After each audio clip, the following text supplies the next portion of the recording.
Assalomu alaykum do'stlar. Bek 6 indigimiz. Xo'p, hali katta bo'lishda davom etayotgan indigimiz taroziga qo'yib, bugun kilosini ko'rsatamiz. Xudo xohlasa, necha kilo bo'ldi ekan, biz o'zimizga ham qiziq. Xo'p, men o'zim 64 kilo mana.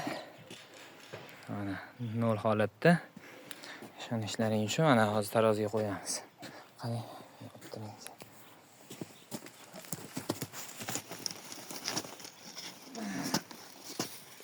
Mana ko'rishlaring mumkin. Qani, yaqinroq olib keling. Xo'p, 25 u 926 kilo bo'libdi hozirgi holatda. Hali katta bo'lishda davom etyapti bu. Inshaalloh kuzatishda davom etinglar. Fevral oyiga inshaalloh 40 kiloga chiqaramiz. Fevraldan jo'jalarimiz sotuvi boshlanadi. Bemalol aloqaga chiqaverasizlar.